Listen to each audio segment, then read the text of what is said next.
No drugs in Surat અંતર્ગત એનડીપીએસનો વધુ એક વખત કેસ કરતી કાપોદ્રા પોલીસ। બાતમીદારો મારફતે બાતમી મળેલ છે કે આદર્શનગરમાં રહેતો મુસ્તાક અબ્દુલ પઠાણ ક્યાંકથી ગાંજો લાવી કાપોદ્રા 4 રસ્તા રવાણીના કારખાનાની બાજુમાં બીએનએસએલની પેટીની પાછળ ઝાડ નીચે બેસી ગાંજાનું વેચાણ કરે છે તેવી બાતમી આધારે જરૂરી કાર્યવાહી કરી બાતમી હકીકતવાળી જગ્યાએ રેડ કરતા સદરહુ બાતમી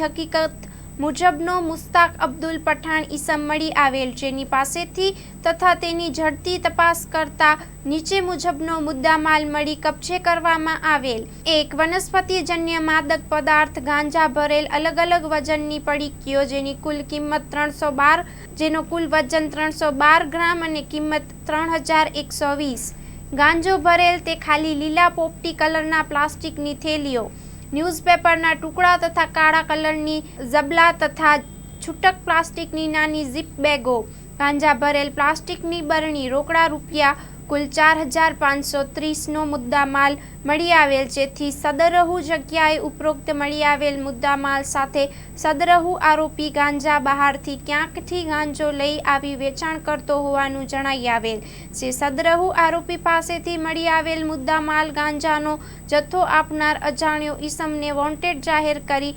એનડીપીએસ એક્ટ મુજબનો ગુન્હો રજીસ્ટર કરી નો ડ્રગ્સ ઇન સુરત અભિયાન અન્વયે માદક કેફી દ્રવ્યોનું વેચાણ અને હેરાફેરી તથા પેડલરો વિરુદ્ધ કાર્યવાહી કરવા સતત પ્રયત્નશીલ રહી પ્રશંસનીય કામગીરી કરેલ। Story report by Harish Rajput, Surat.